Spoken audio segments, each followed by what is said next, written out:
Good evening, ladies and gentlemen, and welcome to the Intersim Esports Network once again for your Wednesday night. We're back here bringing you round number 4 of the MSR TCR League from Phillip Island. Looking forward to bringing you all the action here on the Intersim Esports Network tonight. Hope you're tuning in. Joining me in the booth as a special guest again tonight is Mr. Peter Gretton, and of course, always Paul Jackson in there behind the cameras, and he'll be in the commentary booth as well. Good evening to you two, gentlemen. Yeah, good evening, Aidan, Paul, and to all the viewers. It's been a long time between drinks in the comms booth with you guys. It's good to be back behind the mic. And what a round I chose, mate. TCR here at Phillip Island. I think all the viewers are going to be in for a entertaining night tonight on the Intersim Esports Network. Yeah, they most definitely will. We're into qualifying at the moment, 7.5 minutes into the 30-minute qualifying session. It is Rick Kuznetsov at the top at the moment with a 137.49. Damon Mulqueen in second provisionally with a 137.54. And Jordan Ross in third with a 137.68 as we see them all streaming out of pit lane there, getting ready to set their qualifying laps. Paul, I'll bring you in here now, mate. We'll go through the championship standings after round number 3 last week as we go into round number 4 at Phillip Island. So you can jump in and tell all the viewers how the championship standings are sitting as we go into round number 4 tonight. All right, thanks, Aidan, and good evening to you guys, Aidan and Peter, and everyone tuning in as well. And just want to touch on one thing real quick, was that pit exit there. So tonight the guys are using that extended pit lane exit there. They're not allowed to use the little short exit straight out of pit lane. Otherwise there'll be penalty points if they do take that little shortcut. But we'll come back to that one anyway. And yeah, we'll go through the results. So 4 rounds into 6, and currently leading the way is Tom Freer on 166 points there, with Jordan Ross 26 points behind in second place, and Damon Mulqueen on 132, another 8 points behind there. So top 5 there, Thomas Martin in 4th, and Scott Hassler there in your top 5. So everyone can go through there and find their favourites, and we'll see how the points end up after race 4 tonight. Yeah, and the most interesting point out of the points so far I can see it's Honda, Audi and Hyundai taking out the first 3 places at the moment, but then it's chock-a-block with Audis down through the 4th, 5th, 6th, 7th and 8th position. So interesting to see whether those guys, the likes of Scott Hasler and Thomas Martin, can have something tonight and try and make their way up the leaderboard. But Tom Freer has been a class above so far in this series. We're only 3 rounds into the series so far. Like I said, we're into round number 4, Phillip Island. But Pete, you hit the nail on the head early on as soon as we went live. TCR's around Phillip Island. We've gone into the virtual transporters. We've gone across to the other side of the world, and we're back in Australia for round number 4 of the MSR TCR series here from Phillip Island. Yeah, well said, mate. We're back on home soil, and a very fast track, very fast and flowy track, and probably, because it's a front-wheel drive car, one of the most understeery cars in the service. So it's going to be quite a challenge for these guys. And look at the names in here. We got Kuznetsov, Mulqueen, Freer, as you mentioned, Ross, Moore, Freeman, Borg, Sheedy, and the list just goes on of the talent. A big field in here tonight as well. So there's over 40 drivers again. So the MSR TCR League is one of the popular ones, but Phillip Island is going to be a challenge to get the front wheels to turn. It's, as I mentioned, flowy with an understeery car, but I reckon these guys might be able to handle it. Yeah, most definitely the quality of driving we've seen in the first 3 series. We're not going to expect anything different here tonight for round number 4. One to look out for tonight, I'll make a shout out to him. Cruz Mason sitting there in the 22nd position. Did a bit of karting driver coaching with him a couple of years ago. He's a teenager based out of the Whitsundays in Queensland. First time I've seen his name here in the MSR TCR League. So look out for Cruz Mason. He'll be wanting to have a good showing tonight. Looking forward to that. So we'll see how that goes. We are 11 minutes and 18 seconds into qualifying as Cruz Mason, as we're on board with. We've just thrown him straight under the bus and he's into the fence. But yeah, look out for him tonight. We are, like I said, now 11 and a half minutes into this 30-minute open qualifying session. It is still Rick Kuznetsov at the top provisionally with 137.49. Damon Mulqueen in second with a 137.54. Tom Freer, who did have the quickest time in the practice session before we went live in qualifying, sitting back there in third at the moment with a 137.68 with an identical time to Jordan Ross there in fourth position. Nathan Moore rounding out your five with a 137.88. We'll keep going through your top 10 as Nathan Cook has a bit of an issue there. Thomas Freeman with a 137.91 sitting in sixth. Brian Borg in seventh with a 138.01. Wade Sheedy in eighth. 138.03. How close are these times, Pete? Nicholas Tamores there with a 138.04 in ninth, and Adam Briggs rounding out your 10 with a 138.10.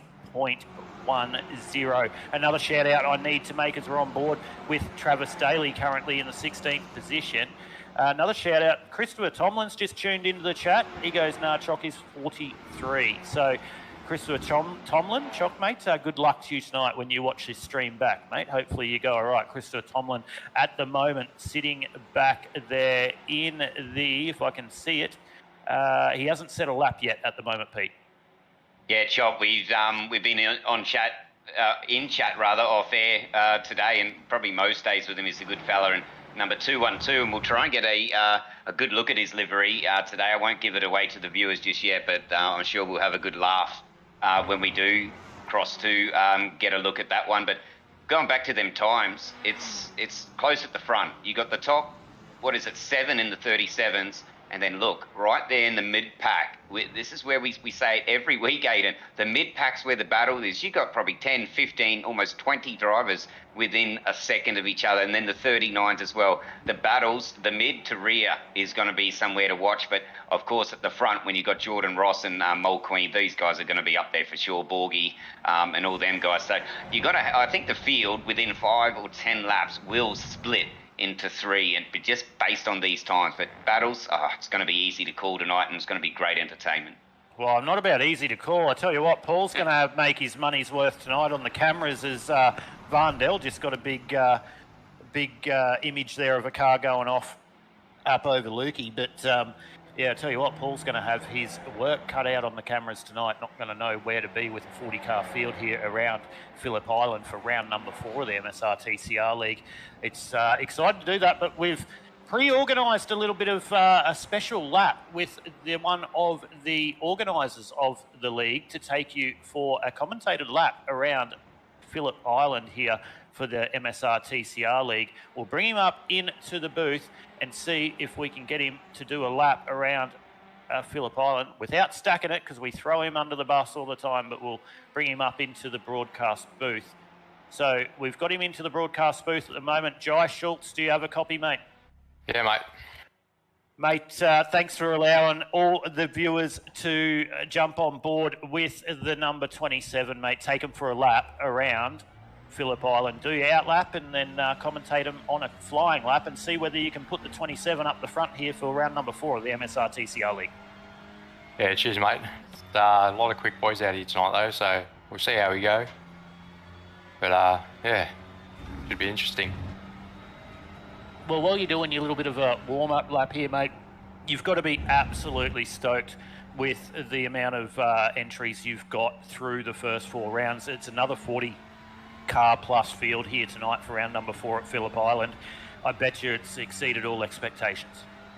Yeah, it's definitely growing very fast. I think before tonight's session, I think it was about 112 members we had.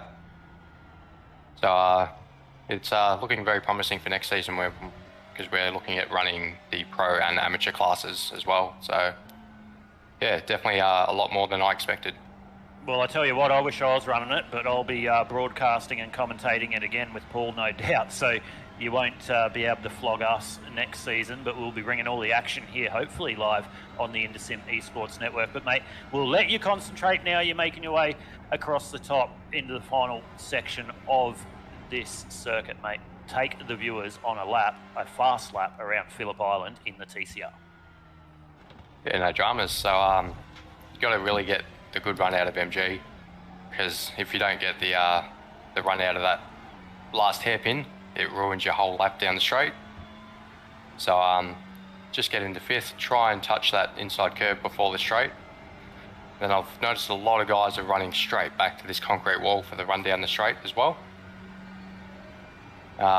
Pretty much get it all the way up to 6th gear.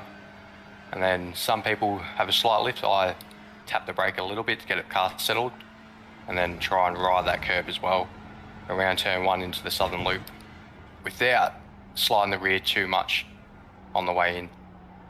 I've got the double apex. Some people single apex, they like to hug that inside curb, but I normally do the double apex thing. And then it's really picking this braking marker into this first hairpin. So I jump straight on the brakes all the way down to 2nd gear, try and climb that inside curb and limit the understeer because it'll take you all the way out onto the grass on the exit.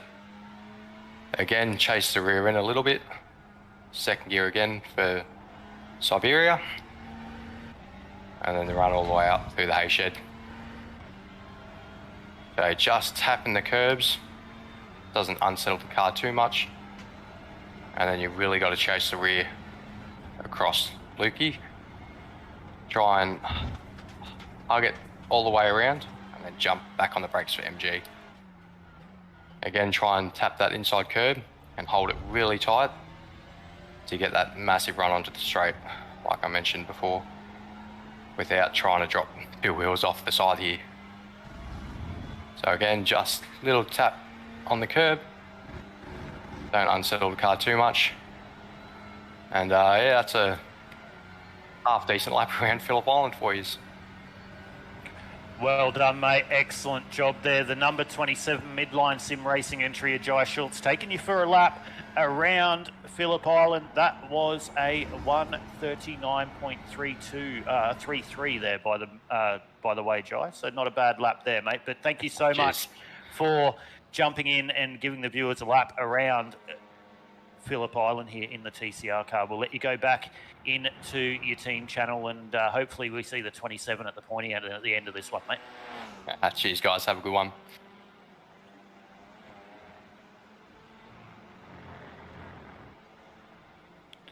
Well, there we go, ladies and gentlemen. That's a lap around Phillip Island in the TCR by the 27 of Jai Schultz Midline Sim Racing, currently sitting back there in the 23rd position.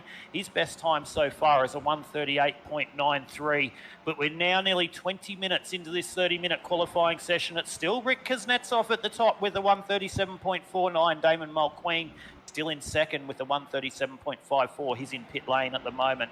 Thomas Freeman up there in 3rd place, 1:37.60 provisionally. Tom Freeman's dropped back to 4th place now with a 1:37.68. So your championship leader's not going to have it all his own way tonight if the qualifying form transitions into the race, ladies and gentlemen. Jordan Ross still with that identical time with a 1:37.68 in 5th place, Pete. So we're 20 minutes into qualifying now, mate. It's definitely heating up, but what a lap there by Jai. Yeah, it was a nice clean lap too, and I think I might have to eat my words there, Aidan. I said it might be a struggle to get these cars around this track, but he looked to do it, well, I don't want to say easy because it's not an easy lap around here, but it was a nice steady lap around there, and he's about mid-pace for this field, and don't want to take anything off him too because the guys up the front are just, well, I think they're from Pluto, mate. They're aliens. But, yeah, from Jai's perspective, I'd be happy with that time, 1:38. I think he done that time round. And you can't really expect more. And it was good, a bit of insight too. He explained the lap really well, where to hit the apexes, where to run a little bit wide, not to take the wheels off the black stuff. But, yeah, it's well commentated and a fairly fast lap around here.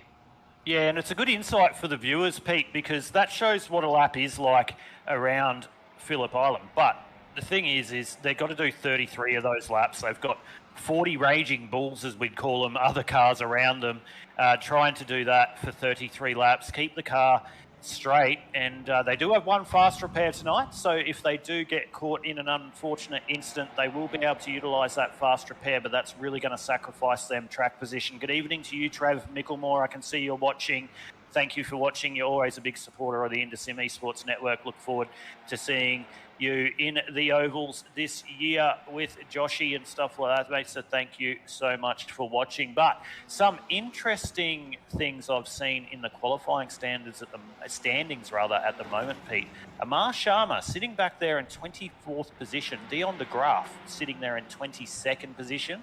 Probably expected them to be a little bit higher than where they are. Even Sebastian Vandel sitting there in 14th. Mind you, the lap times are that close that it's no surprise to see some drivers I would have personally thought would have been a little bit further up the grid here 22 minutes into qualifying, just sort of sitting through that mid-pack at the moment. Yeah, definitely. There's some of the names that we probably expect up, and there's probably some guys that are struggling a little bit to get the car turned in. I did mention that it's a fairly flowy track and very understeery sort of car, being front-wheel drive. It's hard to get your head around. I'm sure, qualifying, although it's not the be-all and end-all, you want to be up the front with these guys, but we're going to see a little bit of carnage tonight. So maybe, I'm not saying it's planned, but, where they're sitting now just outside the top 20, I think they won't be worried too much, as they're really clean drivers. Dion de Graaf and Amar Sharma have called a lot of races in supercars and different categories over the last probably 12 to 18 months. So, expect them to move up, and possibly even one of them boys take the hard charger, being them starting outside the top 20. But we're just going to have to wait and see. Yeah, and we're on board with the number 20 Simblack's entry of Dion de Graaf at the moment, as he makes his way through the Hayshed section of Phillip Island. We'll see whether this time around whether he can get a little bit of a quicker time. So Dion de Graaf last time around was a 139.21. He's done his best of a 138.93. So we'll see whether he betters his time and moves the number 20 Simblack's entry a little bit further up, and he's not going to do that. Obviously, his relative was a little bit down there, and he goes, I'm going to pull out of that one. And he might get one more chance, I'd say, to try and set a quicker lap and put that number 20 car further up the field. Yeah, definitely. With 6.5 minutes to go in quali, you're pretty much going to see these guys driving at 10 tenths as they're riding on board with the car number 7 there, Aiden, and he's doing a good job. And the liveries as well, I'll make mention. The guys put a lot of bloody work and hard effort into these liveries, and they're all on display today. And just apologise to Jai and I will after the race. That wasn't the current livery we had on the right-hand side, but definitely we'll have his livery on display, and all the guys' liveries, and we'll be able to just marvel at the work they put in. And have a look at that nice good close up there of the car number 550 Liquid Molly entry. We're gonna. Tristan Koch, mate. Pete, I just need to jump in. My ex-teammate, Tristan Koch, the ex-teammate from Aussie Esports, has decided to jump in and have a run in the MSR TCR League.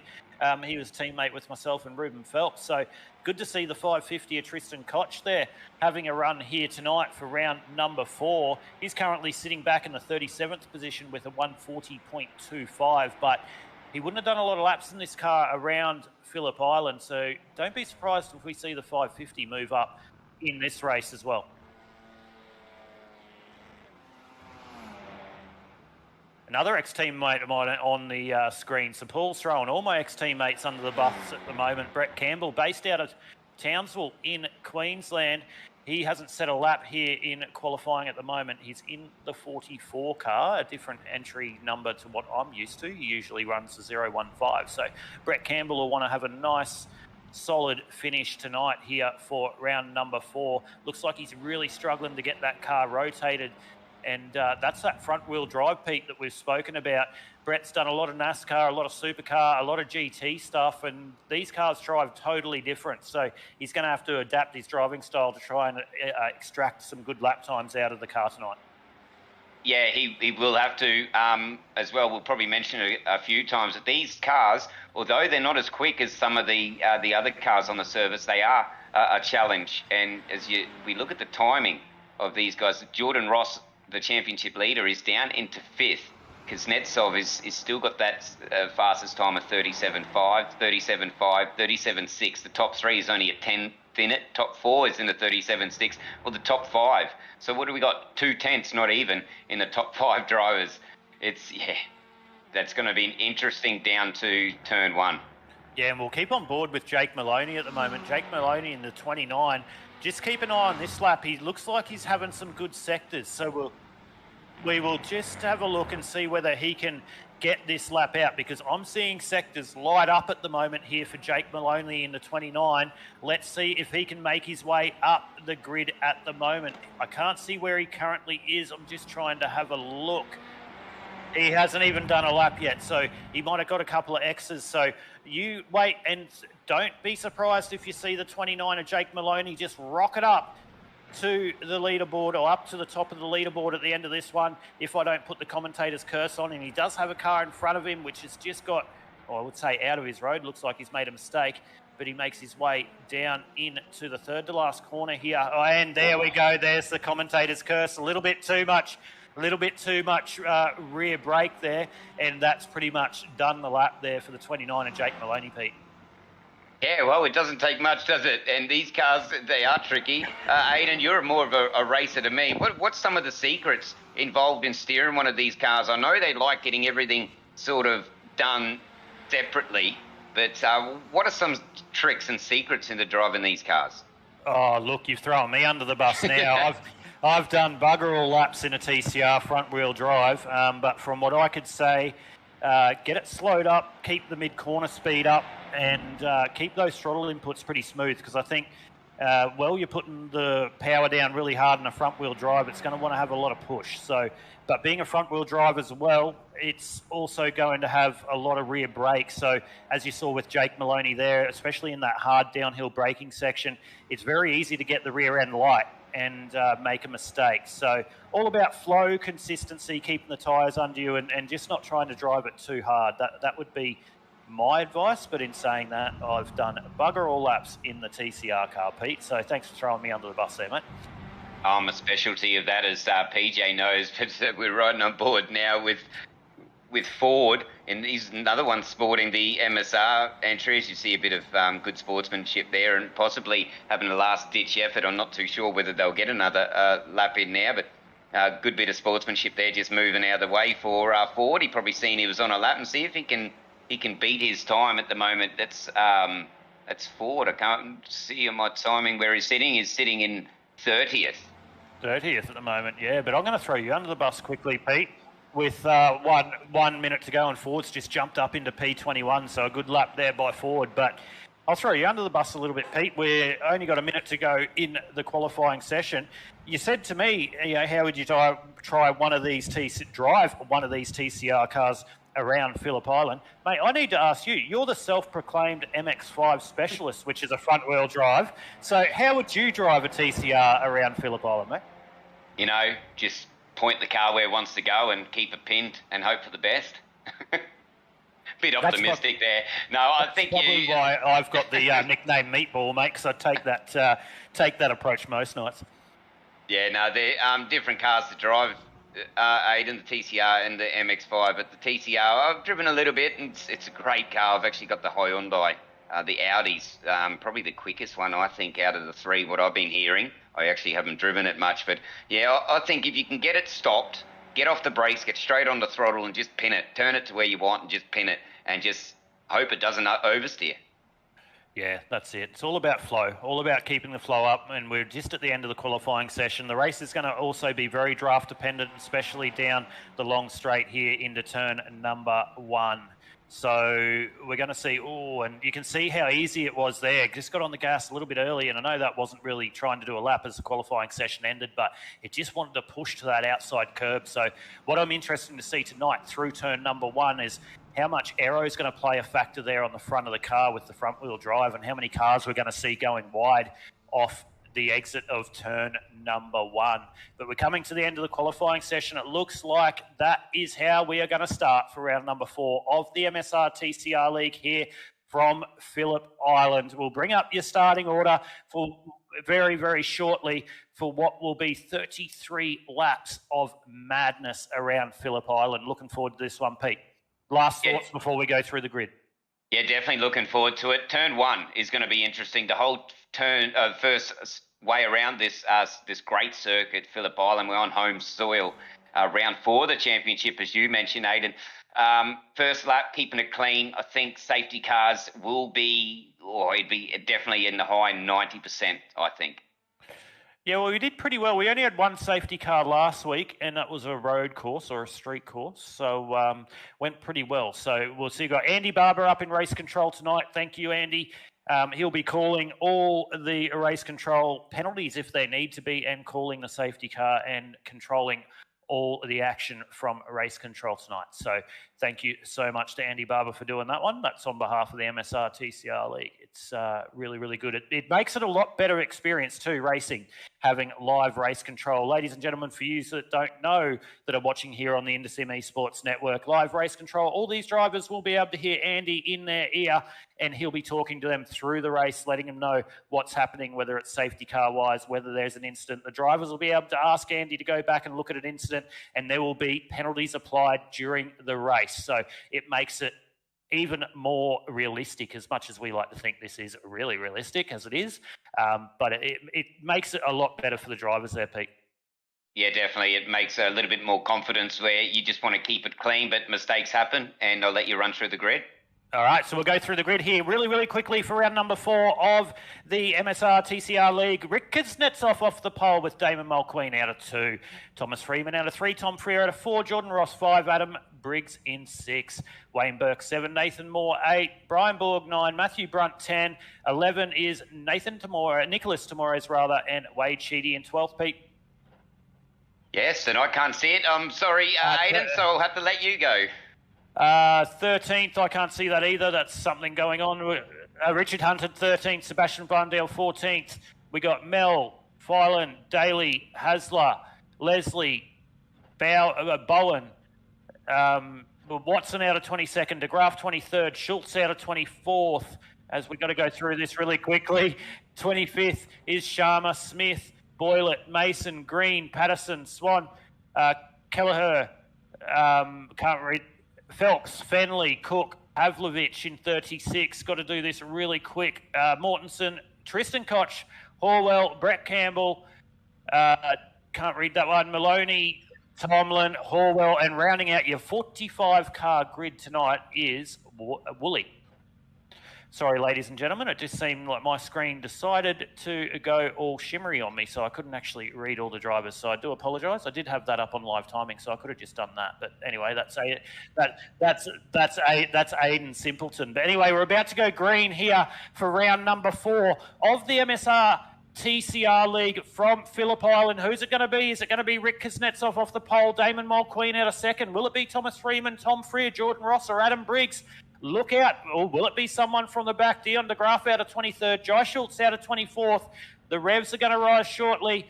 The nerves will be racing. 33 laps around Phillip Island. The lights are up, ladies and gentlemen. We're going to go green. 1, 2, 3, 4, 5. And we are green for round number 4 of the MSR TCR League. And Rick Kuznetsov with a great jump off the pole position. Looked like Jordan Ross bogged down a little bit there out of the 3rd position. So we'll see how they go, making their way down into turn number 1. But how good are those pictures? There are cars aplenty. Rick Kuznetsov makes his way through turn number 1 nice and cleanly. And we've already got an incident. That's one of the Synergy Sim Racing guys in an incident as well. We've got a car tracking there, and he's going to take out drivers. And yeah, Pete, exactly what you're looking forward to is exactly what you got. Yeah, that didn't happen. A bit of bad driving there. We'll jump back up the front, I think, and we forget that happened. But yeah, so down into turn 1, we did say to try and keep it clean as we ride on board with our race leader, Kuznetsov. What a lead already.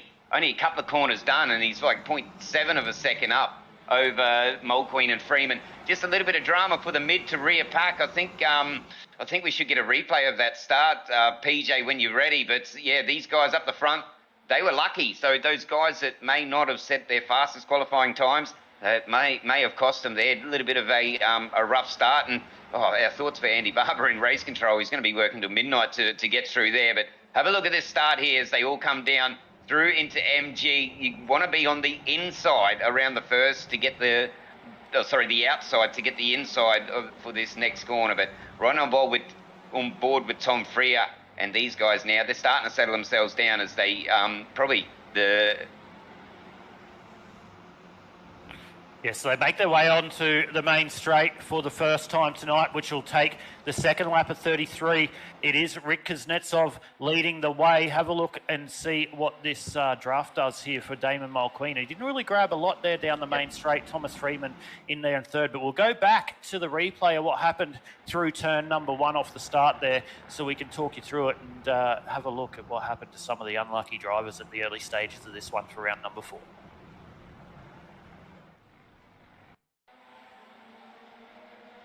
So we can see them all going down the main straight at the moment. It is cars aplenty into turn number 1. There we go. So Cruz Mason just got collected on the outside there. I think that was a little bit of not aware of where his car was positioned. That's pushed 2 cars off on the outside. They're passengers right now. Cruz Mason's he's a passenger. He's just going. The blue car on the inside, I'm not sure who that was. Jai Schultz was the one that was a part of it. So Jai Schultz, who did the lap for us early, he got caught up in that incident. But I was interesting to see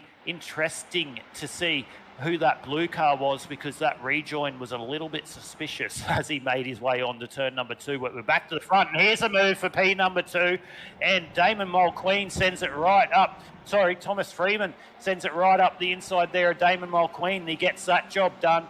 So now he's got Rick Kuznetsov in his sights. So Racecraft Simulations 1 and 2, Synergy Sim Racing number 3 at the moment. But Damon Mulqueen, not like we saw last week where we had Synergy Sim Racing with their teammates around. He's a Lone Ranger tonight. So Rick Kuznetsov and Thomas Freeman, they're going to be working together to try and keep Damon Mulqueen in behind them. But I tell you what, don't write off Adam Briggs, Tom Freer, Wayne Burke, Brian Borg, Nathan Moore. Have a look at them all lining up in the background, Pete. They're all ready to have a go.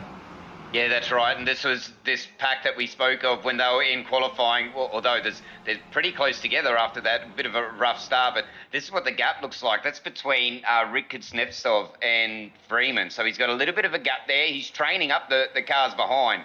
These guys, they'll keep it nice and clean. So we'll run through. There we go. Look at that move. It's a big dive down into the turn there. Sorry, I was just looking at something else. But yeah, big dive there from Thomas Freeman. That's 2 big moves and committed moves from the 015 of Thomas Freeman in the last lap, going from 3rd place up into 1st. So good driving there by Thomas Freeman. But does Rick Kuznetsov have anything for him? Does he want to race this hard this early? Because it looks like Thomas Freeman does, Pete. Yeah, it definitely does. He's not wasting any time, is he? Down there from it's what seemed a long way back. Plenty of race room given, but you can see there on both these pictures, there's the leader. He's just back out in front again, so that's Freeman. So that it seems to be the place to be right now is out in front, because he's starting to put a little bit of a gap on now from Kuznetsov and Mulqueen, which they're right so close together. But yeah, definitely, once you get in the lead, but it looks, you just start to pull away. Yeah, and it could have been a little bit of teamwork there, because the last lap previous to this one, there was a half a second gap difference between Thomas Freeman and Rick Kuznetsov. We'll just have a look as they go across the line this time. Last lap again, another 0.6 of a second pulled out by Thomas Freeman. So I believe Rick Kuznetsov, and I believe they are teammates running the same sponsorship. They have spoken to each other, and Rick said, Tom, you're quicker. You just go from the front, and I'll worry about fighting off Damon Mulqueen, Adam Briggs, and Wayne Burke in the back. And we're seeing that at the moment. But the interval's just gone back to 0.3 of a second as we see Rick gaining on Thomas Freeman. So there's that draft as well. So I think we're going to see the yo-yo effect a long way through this race, Pete. Yeah, definitely. They're just going to go forward and back, because that's what happens when you've got a field that is so close together. Then I thought they would split in 3 by now. That's the way I called it. But they're all staying together within the whole field spread. There's bugger all in it. The fastest lap of the race goes to Jordan Ross, 1:38.2, but he's down in 25th position. So he was caught up in one of them first lap incidents. So that's unlucky. He's going to have to make his way through the field. But definitely, there he is there. Look at him all the way back there, probably mid-pack, you'd probably say 20th position is. But he's pushing. He's going to be a hard charger tonight. Well, I'll tell you what, the hard charger at the moment, Pete, is Jake Maloney back in the 15th position. The 29 of Jake Maloney, he started out of the 43rd position. He's up 27 spots into 15th position. 4 laps into 33, Pete. So you talk about hard charger. We knew Jake Maloney would be quick. He was a 10th quicker than your race leader last time around, battling with traffic. So look out for the 29 of Jake Maloney in this one as he's making his way up through the field very, very quickly. Yeah, that's surprising, actually. I wasn't even looking at that. Up 27 positions in 4, as you see a move down the inside. Another position, hopefully for him, side by side. He wants to get it done. A little bit of contact there, but still side by side. He's going to have to go around the outside. So you have to get it done really quickly there, because smoothly and early to get the inside. But look, there's another position up for him, up 28. Up 28 positions, but he's going to find it harder and harder as he makes his way up through the field and pushes to the edge of this top 10. It's going to be a lot harder to make that pass done. So we'll see how Jake Maloney gets on as this race goes on. It is Neville Mell, Richard Hunter and Marcus Watson in front of him, which are going to be next to tick off his list in this one. So great start there by Jake Maloney. But Richard Hunter here in 12th position that we're on board with. He has Marcus Watson just in front of him at the moment. So Richard Hunter sporting the simrigs.com livery. We'll see whether he wants to make a move on Marcus over the top of Lukey Heights. And he's just going to sit there at the moment. But you don't know where to look. Paul's doing a great job on the cams at the moment. But what a battle. We can see Jake Maloney in the background there. But this is for the edge of the top 10. But I tell you what, the top 10 at the moment is only separated by approximately that 3-second mark. So it's going to be interesting as these tyres sort of wear off. But what I've heard in these TCR cars is once you get to the lap 4 or 5, the tyre wear pretty much stagnates. I don't know whether iRacing updates have changed it since the last time I've driven the car, but it sort of stagnates and there's not a massive drop. But it's the same for everyone, but we'll see how it goes. But it is still Thomas Freeman leading the way over Rick Kuznetsov and Damon Mulqueen, as Marcus Watson looks like he's really trying to get that job done on Richard Hunter. As there's an incident in the background there too, Pete, by the looks of it, someone getting a little bit sideways. Yeah, let's if we stay on board with this battle, we've got the battle for the lead down in the bottom right, and we've got the battle in mid-pack on Watson that you just was calling there on the main screen. As you said, there was an incident back further. That's Jordan Ross. Incident. Here we go. I'll swap that. So here's the replay in the bottom right, picture-in-picture. See what happened here down as we keep staying live. Oh, just side by side there, wasn't he? A little bit of contact and just unlucky for some of them cars. Wrong place, wrong time. They get caught up. But yeah, that's can happen here, isn't it? Really, wrong place, wrong time. And you see a move. Look at that, Maloney. Another one up 30 positions. Yeah, he is absolutely on a mission tonight. He has his eyes set forward and he is going to the front of this one. 29 of Jake Maloney. He's been quick in the NASCAR. We've done a lot of racing with him in different stuff, but he's here in the TCR League. Didn't get his qualifying lap in, but 30 positions, 6 laps into a 33-lap race around Phillip Island in this quality of field is absolutely nuts. Yeah, I tell you, his arms must be sore because he must have been carrying a lot of sandbags in quali, mate, or he just couldn't get a lap done. But the driving standards are pretty good with this size of field. But the battle up the front is not going anywhere. As Maloney on the main screen, the front guys at the on the bottom right. So it's close. And as you said, 3 seconds within the top 10. As we move into lap 7 to 33, it's going to be like this for the whole race. I can't see it changing. Yeah, I can't see it changing. What's going to be the defining factor is the pit stops. The pit stop strategies, where they're going to go, what lap they're going to go, what their stationary time's going to be. The driver who gets that right in this and is stationary less but be able to keep their lap speed up, if they can get away from this little battle just a couple of seconds down the road, I'll tell you what, if they can keep their head on their shoulders, they will be in a good place to win this one. But we'll see how it goes at the moment. But he's still Thomas Freeman leading the way over Rick Kuznetsov and Damon Mulqueen. It seems like it's just steadied out at the front at the moment with Thomas Freeman just trying to edge away from Rick Kuznetsov and Damon Mulqueen. But as we've seen in the last couple of laps, no sooner does that 6, 7 tenths of a second lead jump out now. You can see it dropping 4 tenths, 3 tenths, and that'll go back to about 1/10 of a second as they make their way down into turn number 1 for the 8th time tonight. But across the line, 7 laps into 33. They'll take the 8th lap. This time away, it's Freeman, Kuznetsov, Mulqueen, Briggs, Burke, Borg, Moore, Tamores, Sheedy, Brunt, Hunter, Maloney, and Watson, your 13, Pete. Yes, I think we had a couple of cars in there. Hasler, he chose to pit, and there was another car which I've just missed his name in there, but 2 cars choosing to pit now. I'm not too sure if they were tangled up in something there, Aidan, or they're choosing. So yeah, so they're both out of the pit lane now. Thanks, PJ, but definitely a couple of cars. I'm not too sure if that was damage or a strategy undercut. Yeah, we've got a few drivers with incidents. You can see. Oh, we've got moves at the front. I'll just go back to that one very shortly. Brian Borg there getting the job done, or at least having a good little battle here with Wayne Burke. So Brian Borg and Wayne Burke duking it out at the moment for the 5th and 6th position as they make their way up through the hay shed for the 8th time tonight. But there's an instant I can see in the bottom right, ladies and gentlemen. That was us focusing. So you can see 2 different battles. The main screen is the front. The bottom screen is the other incidents through the middle of the field, but Dion de Graaf involved in an incident there. We'll have to go back on the replay and see what happened to the 20 Simbax entry of Dion de Graaf here, Pete.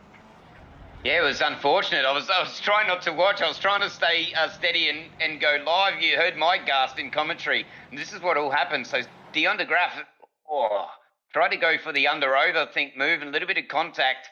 We'll leave Andy Barber to sort that out. And there's another car, I think, involved. No, he gets through. And these guys have stopped for a long time. So I think you'll find that they'll have to get out of this incident really far back in the field. As I have a look down now, Dion de Graaf down 15th in 38th position. So that incident, Aidan, costly for some of them drivers.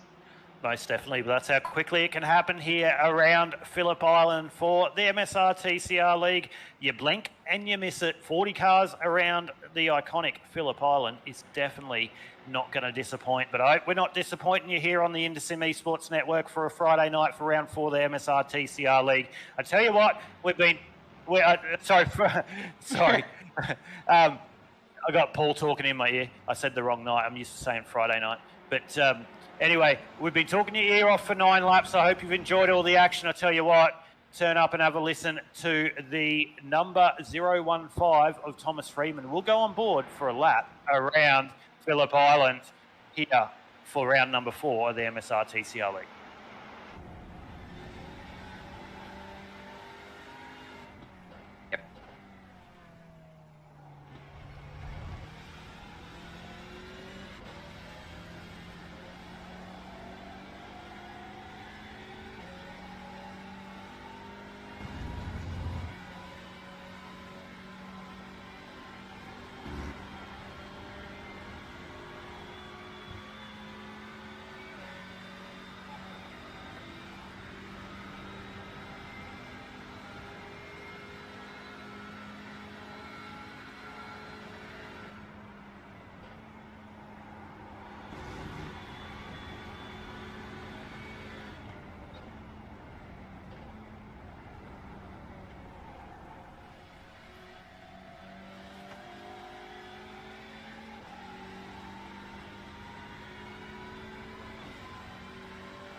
Well, there we go, ladies and gentlemen. There's a lap around Phillip Island on board with the 015, your current leader of Thomas Freeman. How good was that one, Pete? We'll be sure next time we do a lap around to get you amongst the battle, but we thought it'd be time to give Thomas Freeman a little bit of airtime at the front. He deserves it because he's led the way so far. Last time around, though, he did a 139.26. Rick Kuznetsov with a 139.39. I did hear Paul in my ear as well. A little bit of a short shift there out of the final two corners, and he pulled another couple of tenths off Rick Kuznetsov there. So there's something there from Thomas Freeman from a driving perspective that he might not know, or he might know rather, over the rest of the field, because he's just slowly ever slowly, or whatever the word was, bit by bit, slowly getting that gap out over Rick Kuznetsov at the front.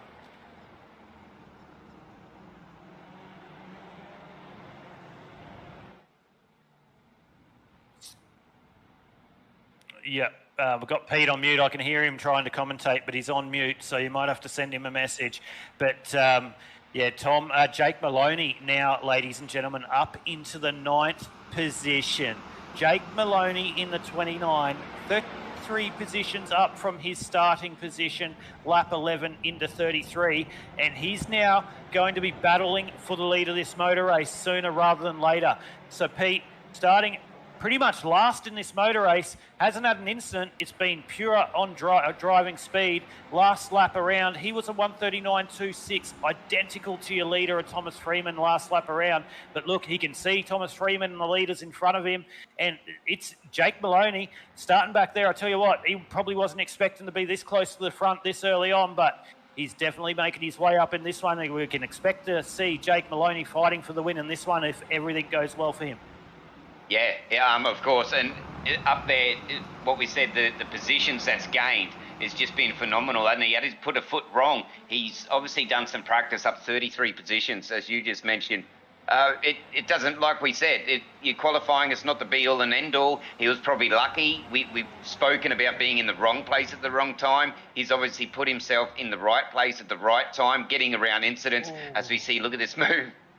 Yeah, that was Matthew Brunt trying to cover off on the move on Jake Maloney, but what that nearly did, it nearly put Matthew Brunt into the back of Nathan Moore, because he had to really go hard on the brakes there and extend his braking zone, or minimise his braking zone, to try and stop the move there by Jake Maloney. So good driving by all drivers, but Jake definitely wanted to have the move up into the corner that time around. But tell you what, Matthew Brunt thought better of it and goes, Jake, mate, I can see in your mirrors you're not getting through that easy.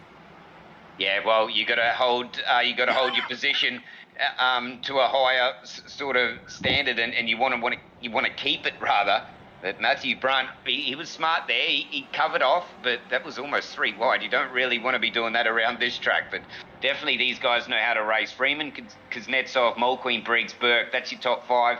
The hardest charger so far is Maloney. Haven't spoke about Brett Campbell down in 16th position, Aiden. And he's doing well. He's up 24 positions, so he's another one to look out for tonight. Having a look at Brett Campbell, you said Brett.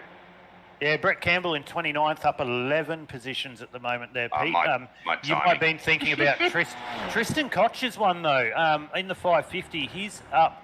Well, he's now gone into pit lane. I know, sorry. He's up 16 positions into the 22nd position. So first time out by Tristan Koch here in the MSR TCR League in that brilliantly presented Liqui car, and he's up there. He's got his famous blue wheels that he always sports in everything he runs. He loves his Acra blue wheels, and he is up there at the moment in the 17th position. So, and the bluey paint, we're on with Christopher Tomlin in the bluey paint.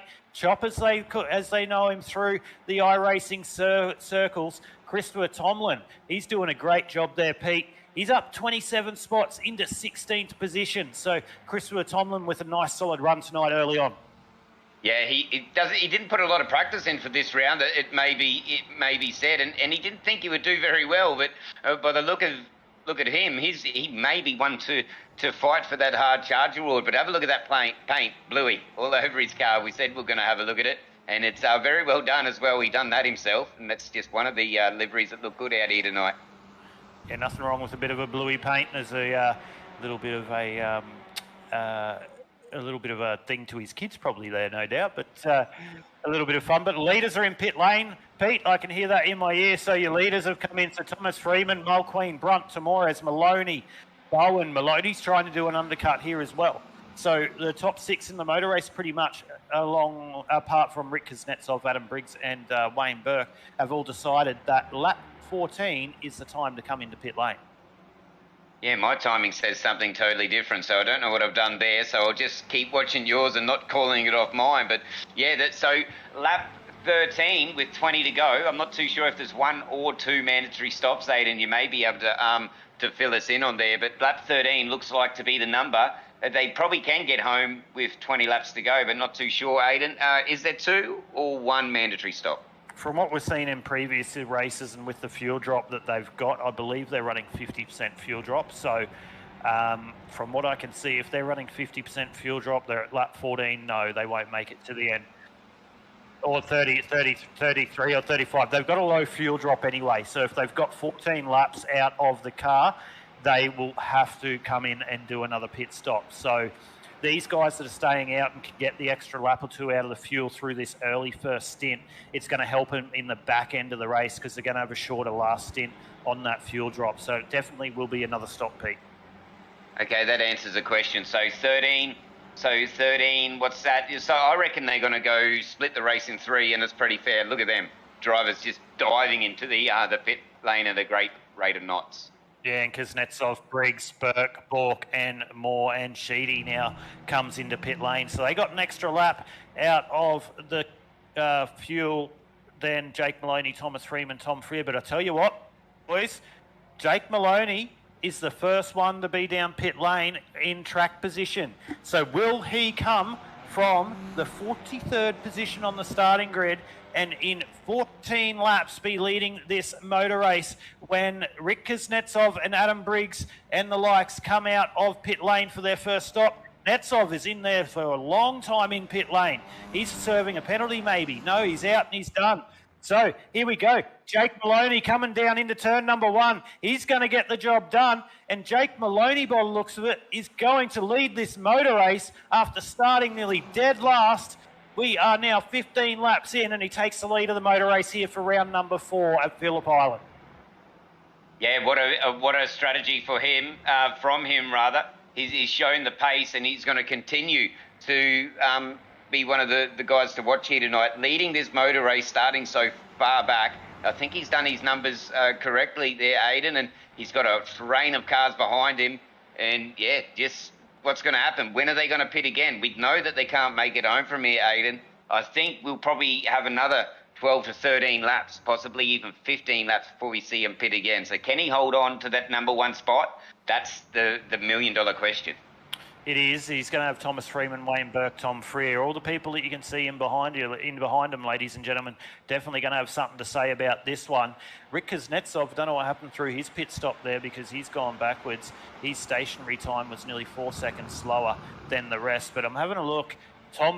Jake Maloney, his stationary time in pit lane last for the first pit stop cycle, if I can just move this across, was 11.8 seconds, which was the quickest of all the top guys, as opposed to Tommy Freer there in 4th, which was 4.15 seconds. So looks like Tom Freer, who's in 4th at the moment, did not take tyres on that stop.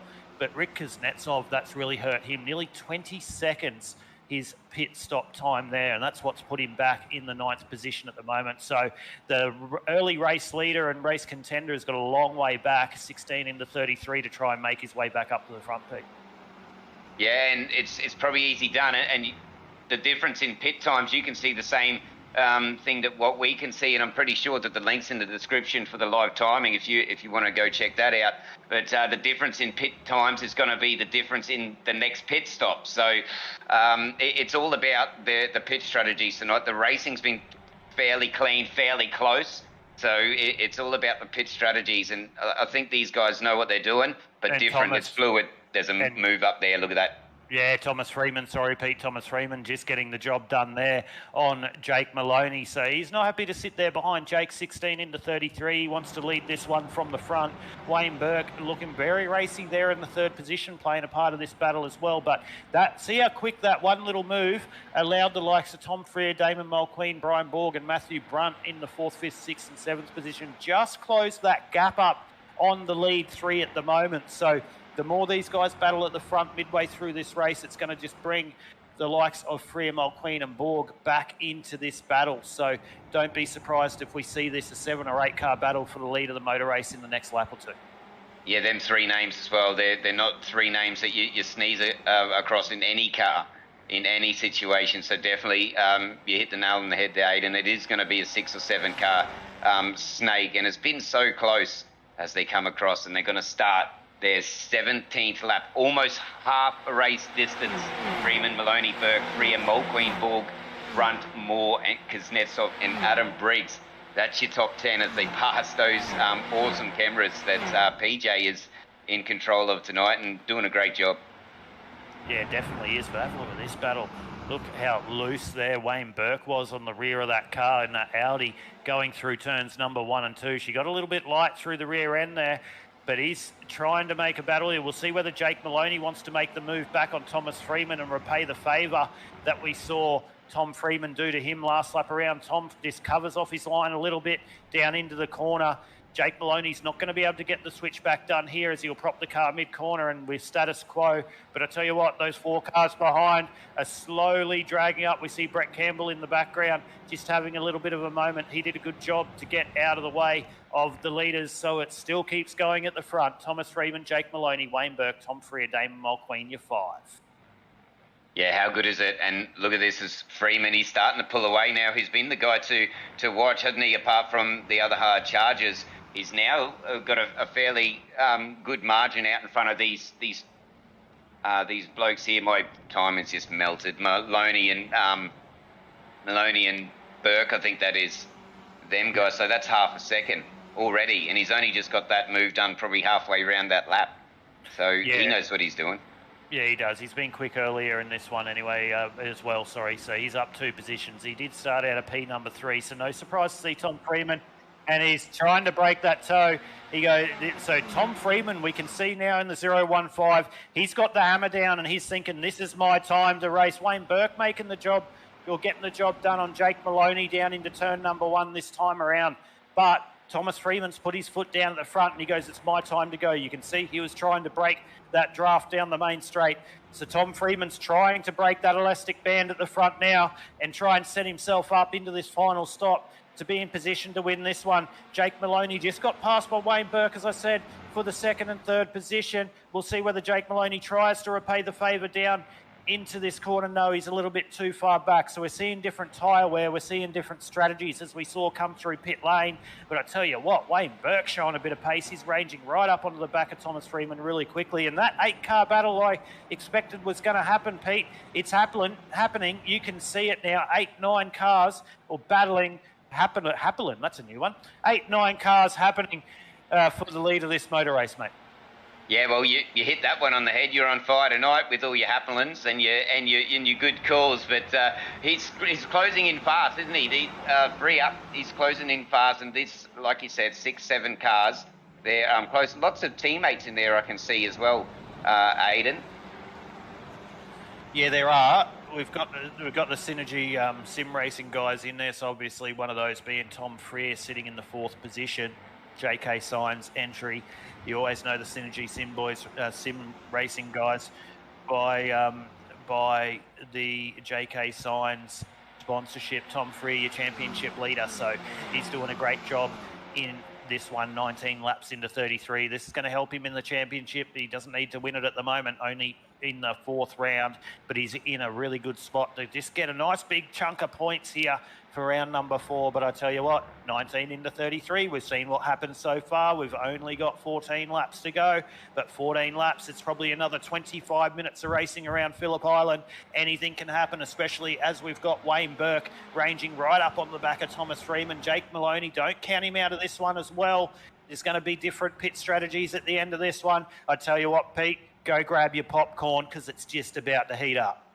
It is. It definitely is for these guys, and change of a lead as well. Freeman got that move done. Maloney, he's dropped back to third after leading the race for a couple of laps there, and you can just see the difference as we can see the back of Freeman's car on the bottom right, and the battle for the lead on the main screen.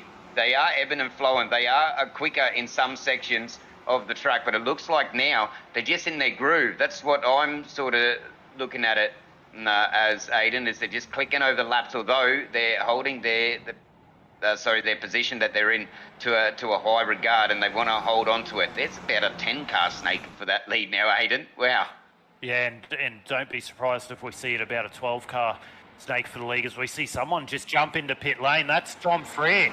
Tom Freer's going undercut time. He needed to do that because he was only stationary for 4.15 seconds in that first stop. So, excuse me, Pete.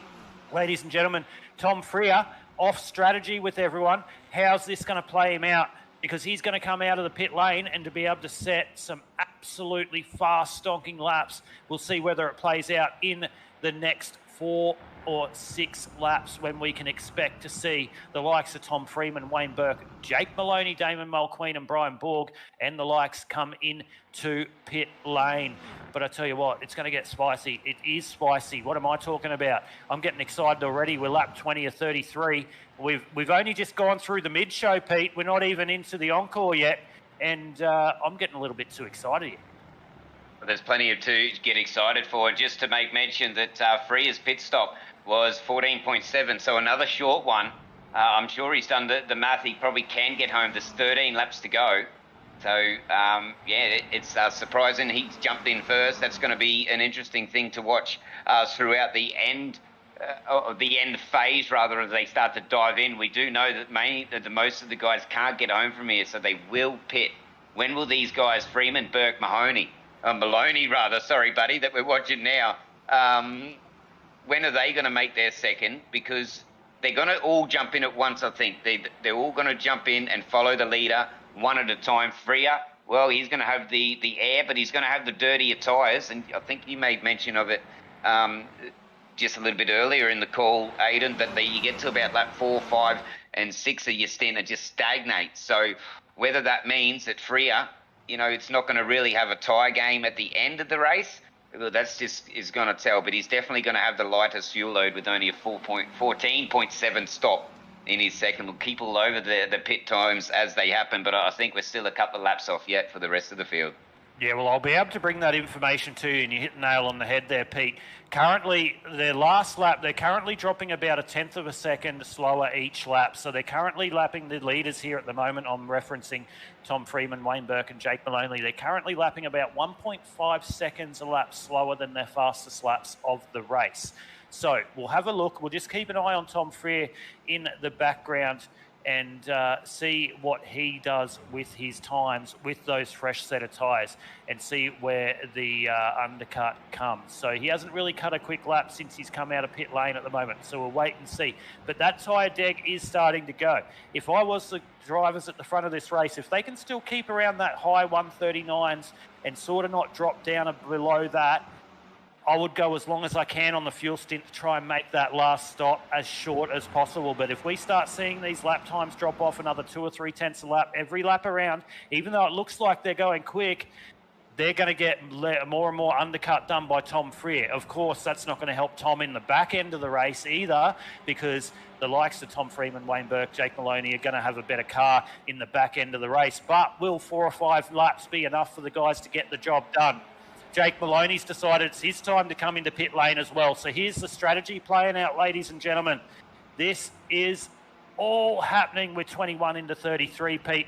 We'll have a look at Tom Freer last time around. He'll come across the start-finish line very, very shortly. We'll just wait for that to happen. So last time around, Thomas Freeman, Wayne Burke did a 140.2 and a 140.14 respectively. We'll just have a look and we'll wait for Tom Freer to come across the line. He's a little bit down at the moment, so it'll take a little bit of time for him to come across the line. I'm not sure if he's had an incident because he looks like he is going way down, but yeah, he's now gone a lap down. So Tom Freer, we've put we might have put the commentator's curse on here and him, unless my live timing completely just had a ha-ha. Yeah, so he's in 13th position. Tom Freer's on well, he was on the right hand. He's actually got both centre screens now, all focused on him because he was the first one in to jump into the pits, as you mentioned. Maloney's going to be the next one. So there's the two drivers to watch in the back end of this race, I think. Yeah, and Tom Freer, though, Pete, sorry, my live timing had a heart attack like yours. It's done a couple of times tonight. He was about 0.4 of a second slower than the leaders, even coming out. But I'd say a lot of that's got to do with track position as well, trying to fight other drivers and make their way through. So the undercut at the moment not working 100% as I thought it might have for Tom Freer, but those laps at the front by your top 5 or 6 guys are pretty much stagnating there at around about low 140s. Brian Borg last time around was a 139.92, so Brian Borg in the 117 showing a little bit of pace there too. Maloney's catching Freer, as we can hear in our ears. As I'll just go into a rear camera in the bottom right. In the bottom right, as I need to get on the right person first. Come on, Pete. Oh, look at that. The timing's been all but messed up today. But yeah, so Freer and Maloney, they're gonna battle, I think, in the next couple of laps, Aiden, and it's going to be good to see, I think, because they're going to be on the same strategy, almost. Yeah, they will, but Stuart Patterson will have something to say about this one as well, as we're on board with him. So here's the meat and the sandwich between Tom Freer and Jake Maloney. We'll see what the lap time is between Jake Maloney and Tom Freer. So last time round, Jake Maloney 143.61, Tom Freer 140.38. So Tom Freer putting 3 seconds on Jake Maloney last time around. Jake must have made a little bit of a mistake. So that must have included his pit time exit, but still another 3 seconds down the road. But Stuart Patterson will have a little bit of something to say here, but in the next couple of laps, expect the 197 of Stuart Patterson to just jump out of this little battle, 23 laps into 33, as he's still got to serve one more pit stop in this motor race as we're back on board now with the 666 of David Leslie sitting in the 16th position. He's still got to go through pit lane one more time as well to make his way to the end of this. The beautiful Dragon RC 666 entry of David Leslie having a good run tonight, but he'll drop a little bit further down the standings when he comes through pit lane in the next couple of laps. But I tell you what, ladies and gentlemen, everyone tuning in here on the InterSim Esports Network, we thank you for your time tonight. Hope you're enjoying all the action brought to you live by myself, Paul, and Peter Gretton. Be sure, if you haven't already, like our stream, follow it and share it to all your family and friends so you can not miss a second of the action when we go live here on the InterSim Esports Network. We can see you tuning in on the broadcast. Good evening to you, Brad Allison. Great to see you tuning in again, mate. They're kind words. Look forward to bringing you a lot more action, but we can see you tuning in on the broadcast. For your comments through Facebook or YouTube, we can see it. We love it. We like interacting with the viewers as we are now lap 24 into 33, Pete. This is definitely spicing up as Jake Maloney now makes another couple of spots as the pit lane cycles are really starting to play out in front of us now. Yeah, that's right. And the undercut only works if you get out in clean air. And we've seen Freer probably have to battle a little bit harder than what he would have liked after being the first one in. Maloney is a big winner out of that. He pretty much come out in clean air, and he's having a good run out of it. I think he's catching him by a great rate of knots. I think 2.5 seconds behind Freer now, Aiden. So definitely he's got the foot down, hasn't he, Maloney? Yeah, he does. This is now the battle of lap traffic. So Tom Freer doing a good job there. I think that might have been Jai Schultz maybe just getting out of the road there, one of the MSR boys. But it's definitely closing slowly. It was Troy Mortensen, sorry. So it's definitely closing slowly. It was a 1.5 seconds that Jake Maloney took out of Tom Freer that time around. But we're concentrating a lot on this battle, ladies and gentlemen, because we have a feeling that this battle here between Tom Freer and Jake Maloney is going to play as Mortensen has a big of an issue down into the corner there. But we think this is going to be the battle that is really something to look at. Well, we see where Tom Freeman, Brian Borg and Rick Kuznetsov, who are in the top 3 in this motor race, still have to pit again. So this is interesting to see. This is where the race is going to be won or lost, I believe, ladies and gentlemen. Let's go on board with Jake Maloney. We're lap 25 of 33 as he chases down Tom Freer in the 707. Enjoy, turn up your sound and enjoy a lap on board with Jake Maloney here on the InSim Esports Network.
There it is, ladies and gentlemen, another lap around Phillip Island, this time on board with the 29 of Jake Maloney. He got the job done on Tom Freer that time around. He's made his way up into the 7th position, and it looked like Brian Borg might have come into pit lane that time as well, as has Wayne Burke. So Jake Maloney didn't get the undercut as much as we thought. So Adam Briggs and Damon Mulqueen, Brian Borg and Wayne Burke, they've now made their pit stop, and they're just up the road of Jake Maloney, albeit probably about 3 seconds. So we'll see how it plays out. Does Jake Maloney have enough pace to be able to drag the likes of Wayne Burke, Brian Borg, Damon Mulqueen and Adam Briggs back in? But I tell you what, how long is Thomas Freeman and Rick Kuznetsov going to stay out at the front here, Pete?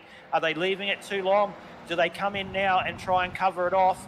Or do they stay out as long as they go, as long as they can? Not sure what the time differences is, rather, as I nearly choke on my drink, but not sure what the time differences will be. And Thomas Freeman is in pit lane right now, Pete. So there we go. That's answered my question. And Rick Kuznetsov has covered him off as well. So the 2 leaders are in from the lead of this motor race. And that's it. That is the last pit stops done. Where's Wayne Burke going to come out in this one? Is Thomas Freeman and Rick Kuznetsov, Pete, going to be able to get in and out of pit lane quick enough to try and retain the lead of this motor race over Wayne Burke, Brian Bork and Damon Mulqueen as they're making their way through the final couple of turns here at Phillip Island?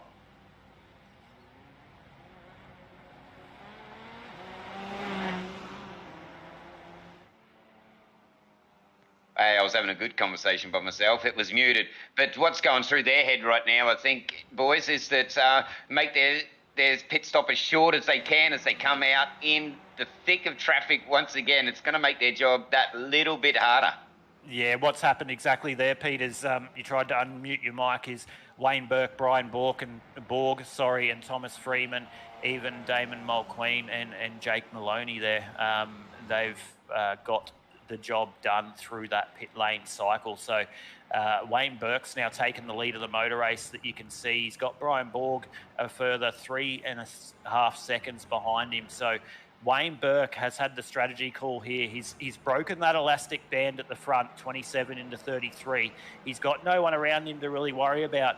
So all he's got to do now is do 6 laps clean here, and he'll possibly take out round number 4. Don't want to put on the commentator's curse, but it's been an absolute masterclass of pit strategy and track management here by the 86 JK Sign Synergy Sim Racing entry of Wayne Burke, as he's got 3.5 seconds on Thomas Freeman there, who's on board. But that's Brian Borg. Brian Borg's going to be fighting really hard to try and get the 2nd place on the podium here tonight.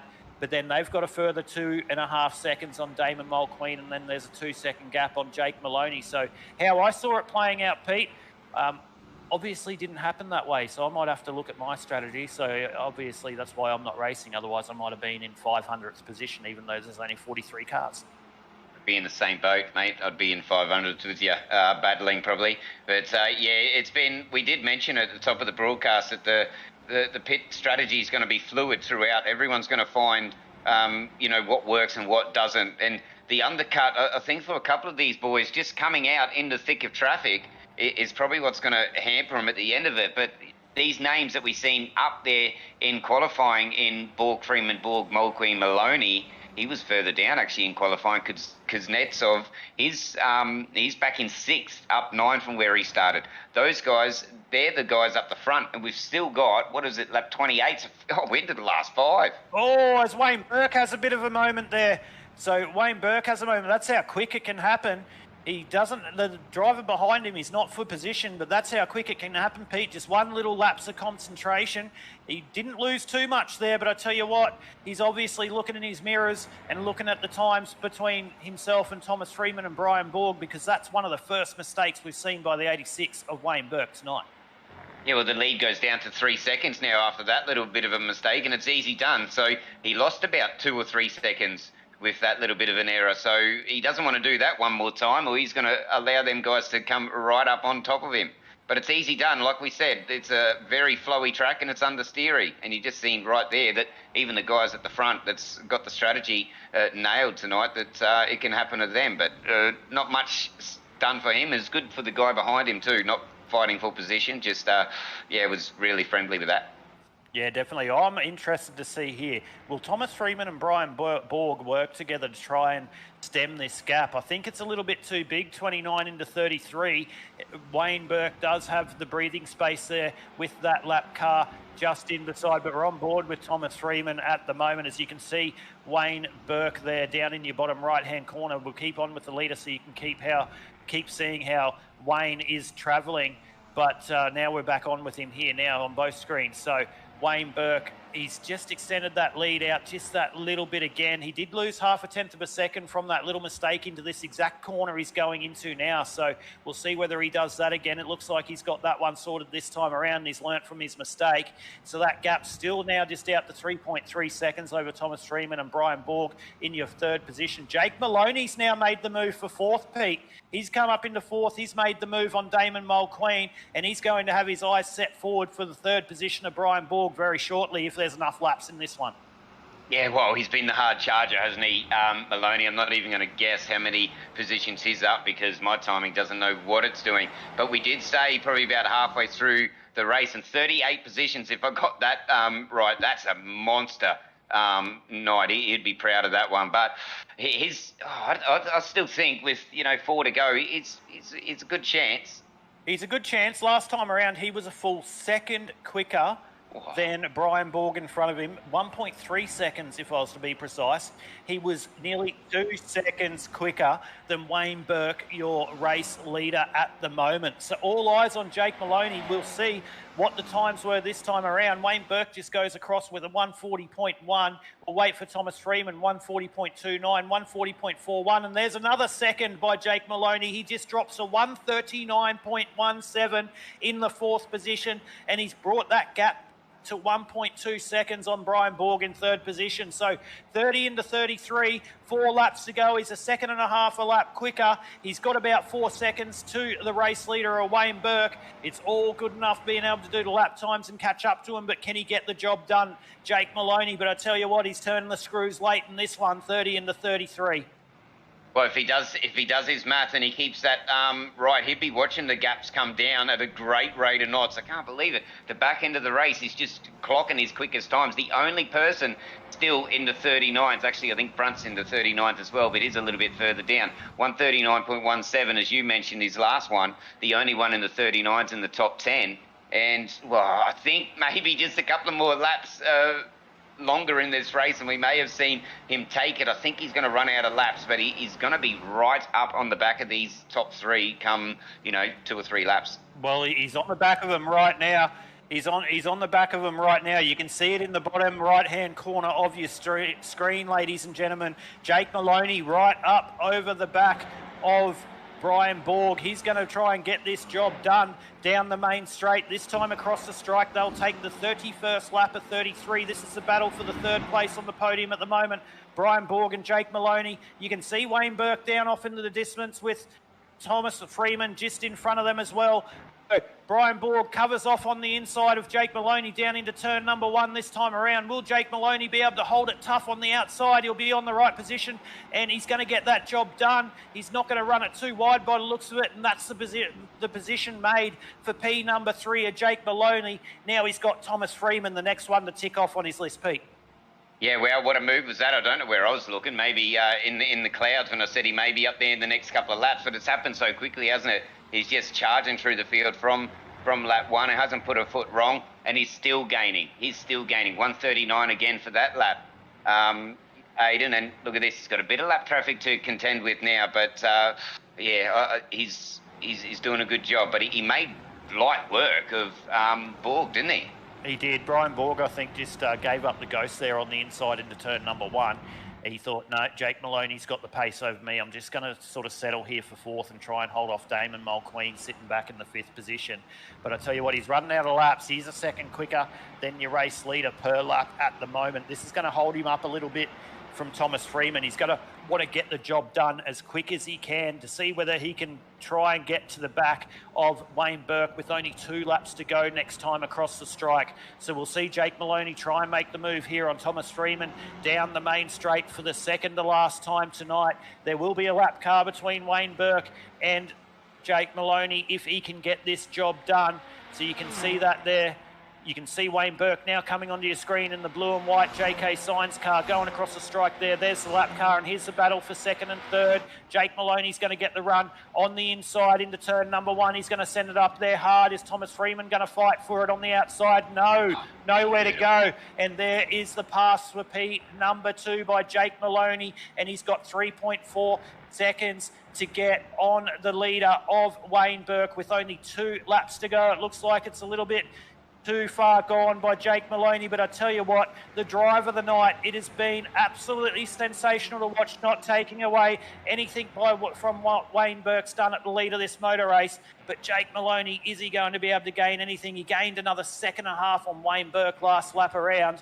Let's see what happens this time. But that lap car in between, now there's going to be 2 lap cars in between Wayne Burke and Jake Maloney. So I think it's a little bit too far gone by Jake Maloney at the moment to be able to fight Wayne Burke. But I tell you what, the drive of the night has to go to the 29 of Jake Maloney. Without a doubt, without a shadow of a doubt.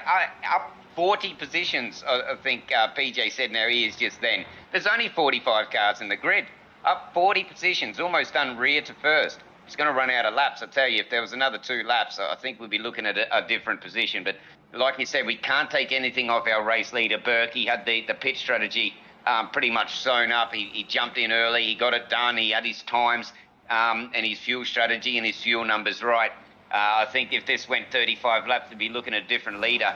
Burke's, he's got to stay, anything can happen. He's got to stay within his own, race sort of craft.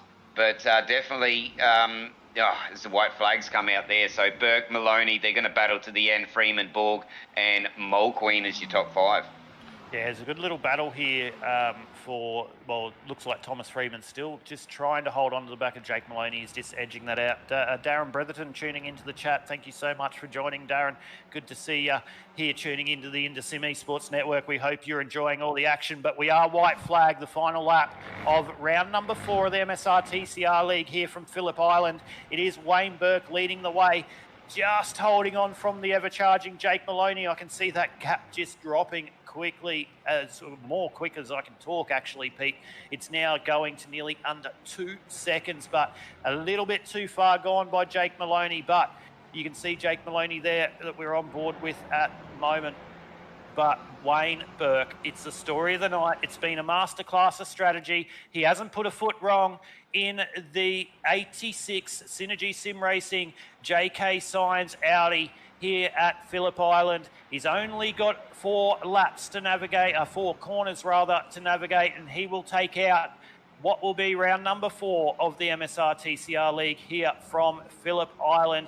So 2 more corners to navigate. It's down to under 2 seconds to Jake Maloney, but he's not going to have to worry about that. The 86 of Wayne Burke. One more lap to navigate and he'll make his way down the main straight, and he will take what will be a famous victory here and a sensational drive for round number 4 of the MSR TCR League. Your winner, Wayne Burke, as he goes across the line. Jake Maloney in second place, flashing the lights with a sensational job. Thomas Freeman holding on for the third place. Brian Borg coming home in fourth, and Damon Mulqueen in fifth, as all the rest go across the line, Pete. But I tell you what, we're excited before we come into the broadcast on what these TCR cars were going to do with a 43 car grid around Phillip Island. I tell you what, it didn't disappoint, and I hope all the viewers here on the InterSim Esports Network enjoyed every single moment of it as much as I did, brother. Could you not? It was on for young and old from the start. We had a little bit of carnage at the start, and you know, when you got 45 cars, I think we had on grid tonight. That's going to happen, and it's going to happen in real life, and it does happen in real life. It's going to happen on iRacing. We've seen it. They got in the single file fairly early, but they didn't let off from lap 1 right down to 33. The guys that tried to make undercuts, there was some that didn't work. Some guys that it did work. Up 40 positions for Maloney. I think he's sitting on foot tonight. That definitely is the commentator's driver of the night, but we cannot take anything from Wayne Burke, mate. What a sensational drive for him. And, well, when you get your strategies right and when you drive as hard and fast like that and consistent, his car doesn't even look like there's any damage on it. So, yeah, it's a credit to him and his team, and they can go into round 5, you know, with a positive. Yeah, they'll go into round 5 definitely with their hold high. It's always no surprise to see a Synergy Sim Racing JK Signs entry at the front, but that just goes to show you don't necessarily have to have the fastest car, because Wayne Burke started out the 7th position, and he was up 6 positions, obviously, to take the chockies tonight. So that come down to race strategy and race awareness, and that's what got the job done by the 86 of Wayne Burke tonight over Jake Maloney and Thomas Freeman. But I think we're ready to bring up your final results here for what was round 4 of the MSR TCR League from Phillip Island. It was Wayne Burke taking the win over Jake Maloney and Thomas Freeman, rounding out your podium tonight. Brian Borg, Damon Mulqueen rounds out your 5. Rick Kuznetsov, Adam Briggs, Tom Freer, Matthew Brunt, Nick Tamores, and Nathan Moore in the 11th position. Richard Hunter 12th, Wade Sheedy 13th, Shane Bowen 14th, and Marcus Watson in the 15th position. Stuart Patterson in 16th, Graham Phelan in 17th, Aidan Ford in 18th. 19th, as we go across the page, was Neville Mell. 20th was Leslie. 21st was Smith, Jordan Ross in 22nd, Scotty Hasler in 23rd, Jai Schultz in 24th, good bloke with that last name, 25th, Brad Fenley, Christopher Tomlin, Chop, he's in 26th position, good job by you tonight, Chop. Luke Swan in 27th, Sebastian Barndell came home in the 28th position. In 29th was Nathan Cook, 30th, Tristan Koch, good drive by you tonight, Tristan. Troy Mortensen there in 31st. Cooper Horwell on 32nd, Peter Pavlovich 33rd rather. 34th was Ruben Phelps out of New Zealand, Travis Daly in 35, Brett Campbell 36, Peter Kelleher in 37, and Cody Deeth in the 38th position. 39th tonight was Russ Green with a tough night in the office. Dion DeGraff, another tough night in the office with a hard luck story in 40th. Cruz Mason out of the Whitsundays in Queensland. He would have been looking for a better result. He's 30 laps down in 41st. Scotty Horwell, 42nd. Matthew Boyle at 43rd. Amar Sharma, not one of his best nights at the office, in 44th. And Joshua Woolley rounding out your 45 cars tonight. So there we go, Pete. 33 laps of madness. We'll just go down and see if we can bring a couple of these drivers up into the broadcast booth and have a chat to them. They're all down there now. We'll bring them up and have a chat to them before we close out the broadcast. So I'll just bring them up really quickly, Pete, and then we'll have a chat to them. So, ladies and gentlemen, we have the top 3 place getters here for round number 4 of the MSR TCR League from Phillip Island here in the booth. We'll start off with your 3rd place getter, Thomas Freeman, mate. What a race. I tell you what, we had a sensational time calling it, and congratulations on your P3. Yeah, thanks, boys. Thanks again for the race. Yeah, it was really good. Really good start. A lot of the boys were trying to save fuel there, and I just thought, look, someone's got to lead it. So I'll lead the pack and go from there. But yeah, it was really good. Hard racing. A shame for the start there. You know, my nose was on the insides, and he just cut across. But anyway, that's just hard racing, and sometimes that happens. Well, Thomas, we saw that you wanted to take the lead early over your teammate, and you made a couple of really hard moves early in the first couple of laps to get up into the lead of the motor race. You were sort of setting about half a second a lap quicker than I believe it was Wayne at that stage, and I'm not sure if it was Wayne or no, it was Kuznetsov, I believe. You wanted to take the lead of that motor race, and you pretty much was the man at the front for a lot of the start of it. But strategy, did that catch you out at the end of that one to put you in the third place? Because early on in that race, it looked like you pretty much had the pace. I know 33 laps around Phillip Island, 2 pit stops, a couple of laps in, it's a little bit too hard to call. But do you think, strategy was a little bit that played in a part at the end of that one? Look, probably, yeah, a little bit. Like towards the end, obviously, unfortunate enough, I was fighting with a lapped car. But anyway, we've just seen that while you guys were watching it. But my tyres were really, really good, and I actually was catching up to Wayne at the end, like when I come out for that last stint. So I actually had the pace to keep up with him, but unfortunately, I lost that 4 seconds battling a car, unfortunately. But yeah, strategy definitely would have worked really well, like on fuel-wise, if you're behind the leader of the car, because you can save that extra lap for the 2 stints. But yeah, definitely the fuel didn't cost me today. It was just other things. Well, Pete, over to you, mate. I'll let you have a chat with Thomas. Yeah, Thomas, it's Pete here, mate. Hey, I called it. I called it at the top of the broadcast that with a very flowy track like Phillip Island is, with pretty much being front-wheel drive, so probably, it's got a lot of push understeer. How was the car tonight, mate? The car's actually really good. So when you're turning the front-wheel drive cars, if you don't because when you plant, like when you accelerate with these cars, they turn better. But so a lot of people, maybe they just plant the accelerator. If you feather the throttle on and it still turns, and that kind of saves the tyres a little bit. But today, I think a couple of people were struggling with the last couple of turns. They were having to lift, but I was flat the whole time. So I think just a little bit of practice and just knowing what how the front-wheel drives handle. Yeah, definitely a different car to drive.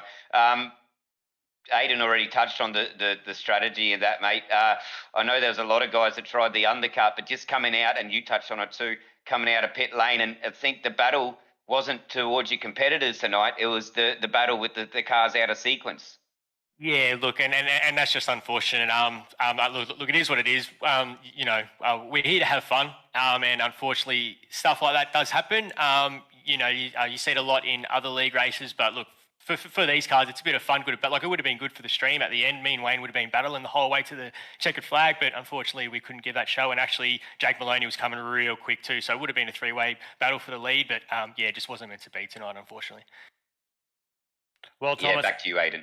Yeah, Thomas, great drive nonetheless, mate. To get a P3, you got to be happy with that one. You're going to grab a nice little chunk of championship points running into round number 5 next week, and we head across to Imola. How are you feeling going into Imola, mate?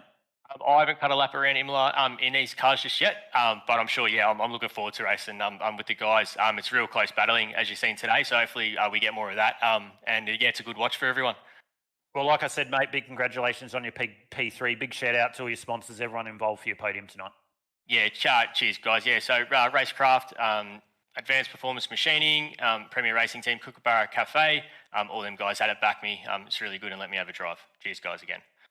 No worries at all. There you go, ladies and gentlemen. Your third place getter tonight, it was a 015 of Thomas Freeman, but it moves us straight across to Jake Maloney. Your second place getter, the 29 tonight. Jake, mate, done a bit of racing with you before in oval leagues, but I tell you what, that has to be one of the best drives I've seen in iRacing for a very long time, mate, to get P2. Well done.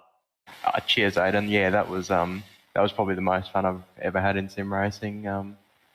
Yeah, that was just great fun. I ended up having to have dinner during qualifying, so I thought I'd start it off the back, and yeah, it was just able to get a really good run at the start and get through the cars, and sort of used up my tyres to get through the field, so put a set of tyres on in that last stop and was able to charge through with quite a bit of pace at the end, about a second a lap faster with the new tyres, and it was just awesome fun.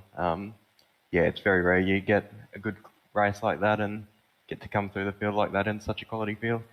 Well, I'll tell you what, Paul, Pete on the stream said that it was interesting to hear you just say that you're having dinner through qualifying. That's why we didn't see you sort of up the pointy end in qualifying, didn't set a lap. But he said you might have had sore arms because you might have been sandbagging, carrying some sandbags there in qualifying. But it sounds like you had sore arms from using your knife and fork, mate. That's what put you to the back at the start. That's it. Yeah, that's it. Getting through the meal.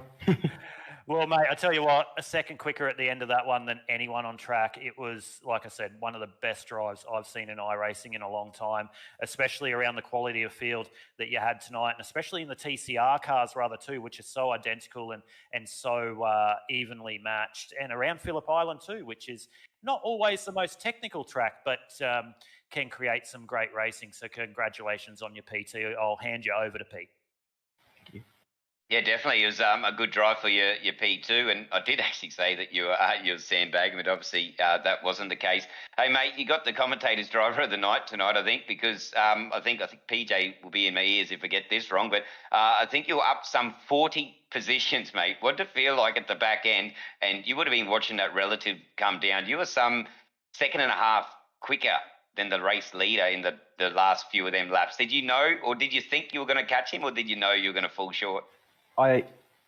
Probably a few laps to go, I thought I was probably going to fall short unless he was short on fuel or something. But yeah, when about lap 20, 15 to 20, I sort of, the speed we were doing in our tyres, I sort of had a bit of a gut feeling that tyres might be the go for the final stop. And it was about a 10 or 12 second penalty taking tyres, but we were able to charge through. And because I don't think I had much of a chance I'd burnt out my old set of tyres, and yeah, just awesome fun chasing everyone down. Yeah, it looked like fun, mate. And yeah, definitely, you got the hard charge of the commentator driver of the night, mate. Congrats on your P2. Back to you, Aidan. No worries at all. Well, Jake, like I said, congratulations again, and once again on your P2. A little bit of insight. Jake Maloney for 2022, mate. What have you got set up for your iRacing this year? You're going to do a lot more oval stuff as well with the Simrigs.com guys. What's your 2022 racing schedule look like? I think it's going to be pretty packed. I'm getting a new rig and new wheel over the weekend, and so yeah, really looking forward to sim racing this year, and yeah, really enjoying it at the moment. So yeah, I'll be around plenty racing heaps with different stuff. No doubt we'll see you at the front and everything you run, mate. But big congratulations again on your P number 2 with the Hard Charger Award. Big shout out to all those sponsors and everyone involved tonight. Just a big thanks to you guys, the broadcaster series, for putting on, and everyone at TTR. We haven't got a livery yet for this car, but yeah, just a big thanks to the team. No worries at all. There you go, ladies and gentlemen. Your second place getter tonight with one of the best drives I've seen in iRacing for a long time. It was the 29 of Jake Maloney. That puts us across to your race winner. Take nothing away from this man, the 86 of Wayne Burke. Wayne, mate, started out of P number 7. Weren't the quickest car all night, but tell you what, strategy and racecraft got you the W tonight. Great job. Yeah, thanks, guys. Again, strategy, same as Austria, pretty much. Just fuel save from the start. I knew my pace wasn't probably good enough. I don't do enough laps in these cars. This is it every week. So I knew race pace probably wasn't quite there. But I knew I was pretty good at the fuel save, and staying in the draft was really important to my race. So what do you do strategy difference? I can see your last pit stop was 7 seconds as opposed to Jake's 13 and 3 laps different. Was it exactly that you just mentioned it was fuel save early to try and eliminate that stationary time later on in your final stops? Yeah, correct. So just fuel saving from pretty much from the start of the race when we were in that train. Fuel save just to save fuel, just to shorten that final stop. I didn't do tyres, which looking at Jake's pace at the end, almost backfired, but just got there at the end. Pete, over to you, mate. Yeah, Burke. Congrats on your P1. That was an awesome drive. Talk us through, mate. You would have had your relative up on screen. The last couple of laps, you would have been looking at it going, wow, this guy's got some speed. So you probably would have known that he changed tyres. What were you thinking? What was going through your head in the last stages of the race? Did you know you had enough time on him? Yeah, sort of like I was watching the gap, and I knew what times he was doing. I had feedback. A couple of my teammates were a bit further back, so they'd already been past him and sort of warned me about how quick he was. But I knew how many laps to go there was, and I figured he was going to run out of laps before he would get to me. But it was a little bit worrying when he was, roughly a second faster. Yeah, awesome. And just touch on the tyres, mate. How did they feel? We know that you didn't take tyres on your second stop. How did they feel in the back end of the race and towards the back end of your stints? They didn't feel like terrible. Like, it wasn't like they dropped off a cliff or anything like that. It was just a bit slower. You just couldn't carry the corner speed because you do so much with the front wheels on these cars, obviously, with you're driving and turning with them. So it does work them pretty hard. So yeah, just could feel, especially the mid corner, you start to get that bit of understeer, and that you just lose a little bit of that drive off because it just wants to push you wide. Yeah, interesting, mate. That gives me a little bit of knowledge. I don't race much, but yeah, definitely great drive. And I'll throw you back to Aiden. Yeah, Wayne, great job, mate. I tell you what, in the last couple of laps, I saw you having a little bit of a moment there into the hairpin through the centre of the racetrack, and I thought, oh, he's probably doing a little bit of mirror driving. He could see the gap coming down from Jake Maloney there, and you lost about half a second. And it looks like you just hit the reset button there and gone, no, I'm not going to do that. And you just hit your marks and got there in the end, mate. So big congratulations on your P1 tonight. Of course, a big shout out to everyone involved. Yeah, thanks, mate. Yeah, just can't thank the as you say, I was definitely mirror driving in that corner, and I dropped it off the road at Honda, which wasn't very good. But yeah, just can't thank the Synergy Sim Racing guys enough, and our sponsors, JK Signs and etc. No worries, mate. Congratulations once again on your P1. You got to get Mr. Brenton Hobson in here, mate, and do a couple of laps. Get another Synergy Sim Racing guy in here and get him to try and show people how to run the TCR cars here on the MSR TCR League. Because tell you what, the JK Signs Synergy Sim Racing cars are always at the front of this one. That'd just be another one at the front. So you'll have to get onto him to try and have a run if time does permit. But ladies and gentlemen, your first place getter tonight for round number 4 of the MSR TCR League was the 86 of Wayne Burke. Second home tonight with the Hard Charger Award was Jake Maloney in the 29 up 40 spots with Thomas Freeman there in the third place. But Pete, that brings to an end round 4 here from Phillip Island. We head to Imola next week. I bet I'm looking forward to that one. Yeah, it's a different track, isn't it? From Phillip Island that we just witnessed. It's not going to be anything less from these guys and the TCR League. It's going to be just head down, arse up sort of thing throughout the whole race. It's going to be close again, packed field. I could imagine probably upwards of 40, if not more. Different track, different strategies. I think it'll probably be another 2-stopper for them because the fuel drop is fairly low, but there's not going to be anything different, to be honest, Aiden, in the way of racecraft. The guys are that good, but yeah, the podium, they just drove their, they drove the tyres off these cars tonight, and yeah, it was good to watch. Very, very entertaining night. Hope all the viewers enjoyed it. Yeah, I hope you all enjoyed it here on the InterSim Esports Network. But before we get to Imola for round 5, we've got the second to last round of the Australasian Supercar E-Series coming to you here live on the InterSim Esports Network this coming Sunday night. Your location is Las Vegas Motor Speedway. Justin Witcher, your reigning champion and current series leader, heading into the penultimate round, the second last round from Las Vegas on Sunday night. Be sure to tune in here on the InterSim Esports Network to not miss any of the action for the Ray White Royal Gain to Australasian Supercar E-Series. We will be going live from 7:15 p.m. Australian Eastern Standard Time or 8:15 p.m. Australian Eastern Daylight Time, wherever you may be.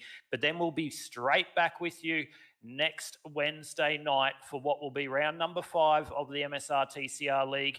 As I've said, our location will be Imola. If you like tonight, ladies and gentlemen, at Phillip Island, be sure not to miss out on all the action here on the InterSim Esports Network for round number 5. Next week, we will go live from 6:15 p.m. Australian Eastern Standard Time or 7:15 Australian Eastern Daylight Time, wherever you may be. But that brings to you the end of round number 4 of the MSR TCR League. Your winner again tonight was Wayne Burke, Jake Maloney and Thomas Freeman rounding out your podium. But from myself, Paul and Pete and everyone at the InterSim Esports Network, we thank you so much for tuning in. We hope you enjoyed the action and we look forward to seeing you on Sunday night.